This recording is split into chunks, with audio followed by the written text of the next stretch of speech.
Hi, my name is Kate and I have the friend Sarah. She's from USA and she want to ask me a couple of the question what the American people want to ask from Ukrainian one. Let's see what she will ask today. I would like to know what Ukraine is fighting for exactly. Ukrainians fighting from the freedom. We don't have any choice. We or win or die. So if we will win, no, when we will win, we will have our freedom, our country, our independent. It's all what we want. Why does Russia want to have this war with Ukraine? Because Russia, it's empire, evil empire, who didn't see Ukraine as the separate country. She saw just land, and she won't get it. That's it. The Putin didn't see the people on these lands, the lives what he destroyed. He just see the lands, and like this, if he take Ukraine as a part of Russian empire, he can be the king of this empire. It's all what he wants. So without Ukraine, it's actually not empire. It's just the big part of land actually. So he dreamed to create the new USSR, and without Ukraine, it's impossible. That's why. It's a two-part question. Okay. What is it like to fear your neighbor, and what is it like to live in a bomb shelter? Okay, how it was to live in the bomb shelter? Okay, I will tell you the little story how started the war, especially for me.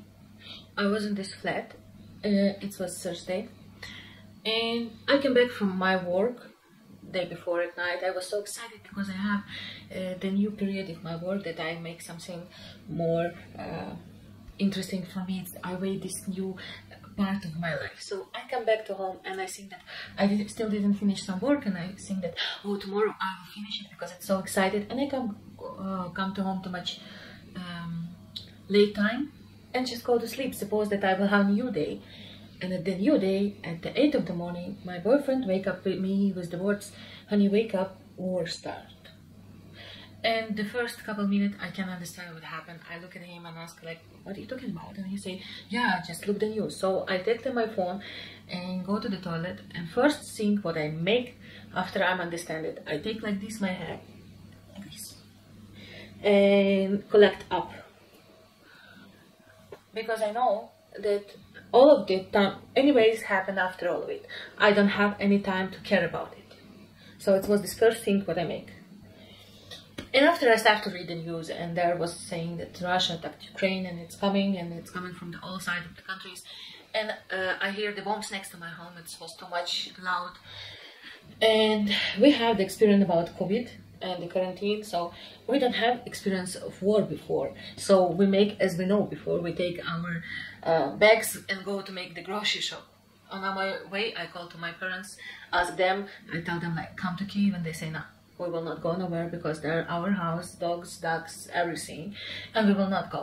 Just be quiet. Who knows how it will finish, and just sit there. And I go to the grocery shop.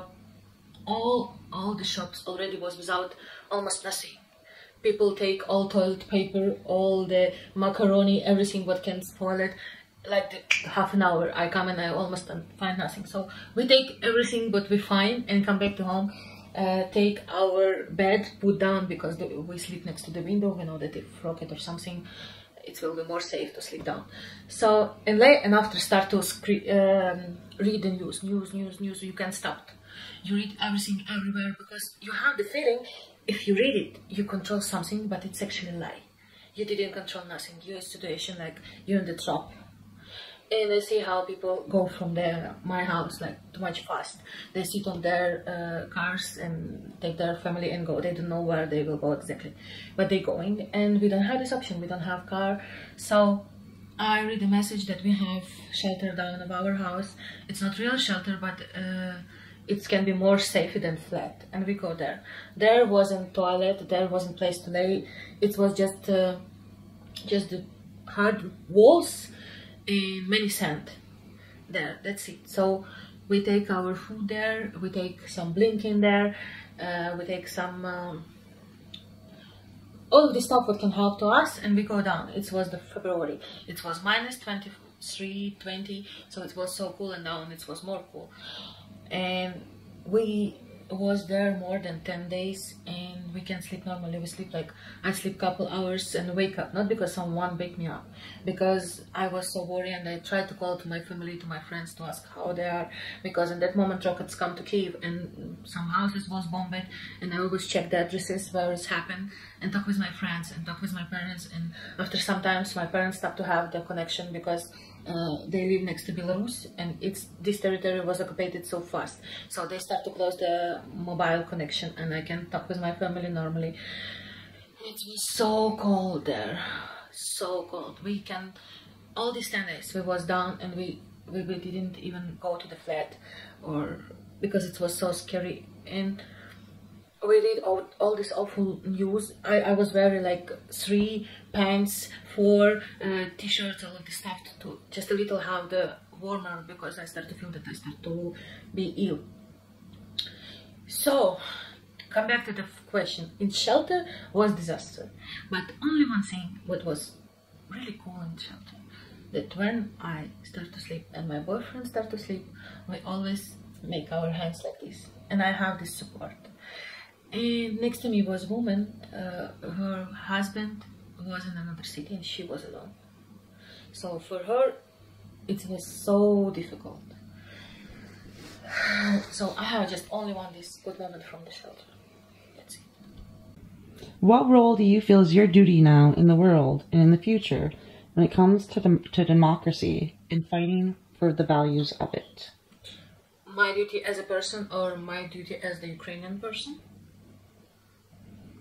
Your duty as a person and the duty that your country has. All my duty as a person, support our army, help them as I can, with my money, with my efforts, with donation in the funds, helping the people who I know and they need my helping and caring about them, all what I can make. And as a person who knows something about the communication and media, I want to talk with you guys actually, to explain you what happened here and what disaster situation would have and for what we're fighting. If you know why we need your support, maybe it will help to us finish this fucking war, finish this war faster, because all of us actually need it. How can we help the world live a life of liberty, freedom, and peace? To help war in nowadays, you must to have someone who fighting for all of this stuff, for liberty, for democracy, for everything, and Ukraine is the right choice in this situation. We stand in front of the World War III, all of us. Every day, everyone feel that, oh, now it will start. Oh, now it will start. And it's not start just because some people fighting in that moment do not have this situation now. So, to support all world, you must to show example to them. Like, I suppose to Ukraine, show as example to Taiwan that if you're a little country and someone big won't hurt you, it's not mean that you must don't fight from yourself, don't defend you. No, you have the option. No, you can't win. You must fight from something what you believe to protect yourself. So it's the way. What is the difference between being Russian and Ukrainian? It's so much easy to explain difference between Russian and Ukrainian. Russian, slaves. Ukrainian, free people. That's it. Their way of thinking, like if we don't agree with something what our government tried to make inside of our country or outside, all of us will go to the street, will burn the part of the cars, will screaming, and then we disagree with this decision. In Russia, not. They're quiet. Okay, for them, like, hurt me, push me, make me bad, I will be quiet because I'm the slave. Because I can fight for myself.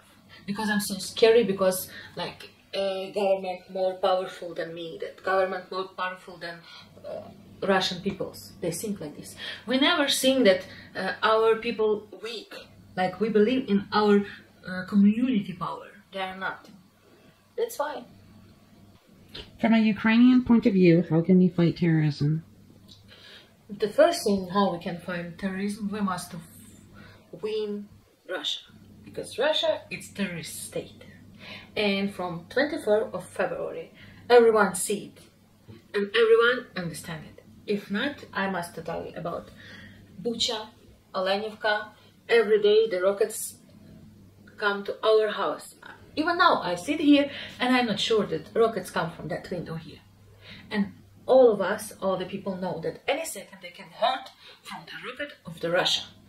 So if you know that it's the terrorist state or terrorist community, you don't must give him the chance to win. Like you can make him be peaceful, or like the idea, if you will be quiet and you will not say nothing bad, the abusive person will not hurt you. No, it's not working.